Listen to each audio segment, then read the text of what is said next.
Today we're going to get into the latest on Denzel Mims.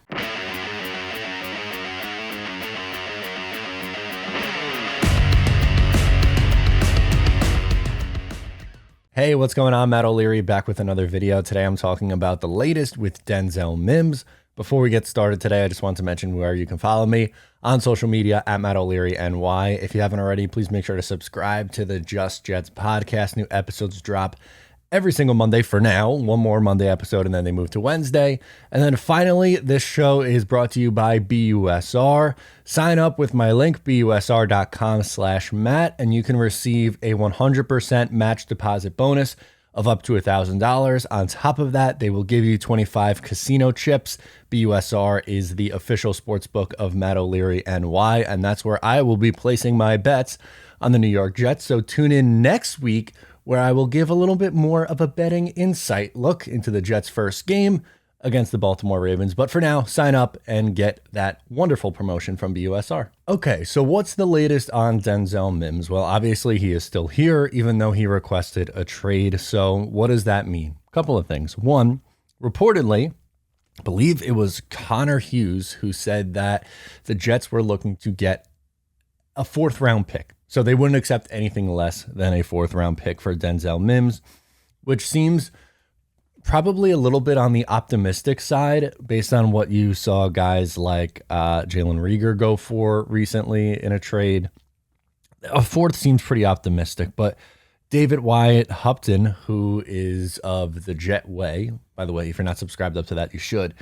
He is saying that anything less than a third the Jets wouldn't accept. So he thinks that it's a full round earlier, a third rounder, while we have seen other reports where saying it's a fourth round pick. So essentially what I wanted to get into is whether it's a good thing or not. And we kind of got the same response or same answer from both Joe Douglas and Robert Saleh, saying that it's not that Denzel Mims doesn't like the New York Jets or doesn't want to be here necessarily. It's that he wants to play. And as currently constructed on this team, there's not really a spot for him to get regular playing time. I mean, let's think about it. More often than not, the Jets are going to have, if they're going with three wide receivers on the field, Corey Davis, Garrett Wilson, and Elijah Moore on the field. And Braxton Berrios is obviously going to be in front of Denzel Mims. So absolute best case scenario, wide receiver 5, but really probably more like wide receiver 6, because we know how much the Jet staff loves Jeff Smith. This is not necessarily me saying how much I love Jeff Smith, but just this team and this coaching staff, they really, really like Jeff Smith a lot. So Denzel Mims is probably wide receiver 6, maybe wide receiver 5. Now, if there's an injury, of course, that could move up. And we've seen in the last few years, especially, injuries do happen. And Corey Davis missed a nice chunk of time last year. And it looks like the Jets want to use Denzel as Corey Davis's primary backup, which makes sense. They're similar style of receivers. They're both bigger body guys.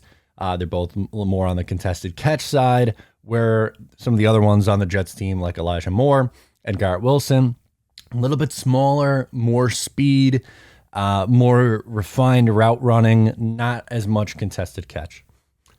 For me, it was never an issue with Denzel Mims with talent. I think the talent is there. It's just mentally, he seems like at times it's not clicking.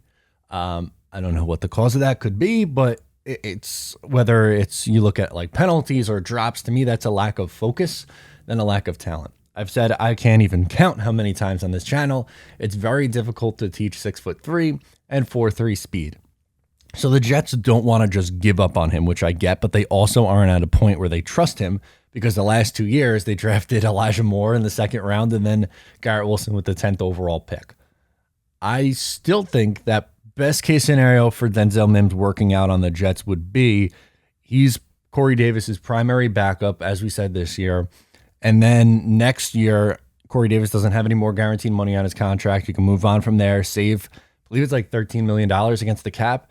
And then Denzel could take over that role. I think that's best case scenario on what could happen. But he also feels like, and he being Denzel, feels like a guy who needs to be playing regularly to keep his head in it, if that makes sense. And I mean, being in a reserve role, that's not exactly how you want to be. So I guess for my stance on this is, while I do think it might be in both sides' best interest to get a fresh start on either side, I don't know if I see that happening, because I don't think a team is going to give up a 4th or a 3rd round pick right now for Denzel, unless there's an injury and someone gets desperate. Obviously, there's I was going to say a week, but yeah, it's a little over a week until the Jets play.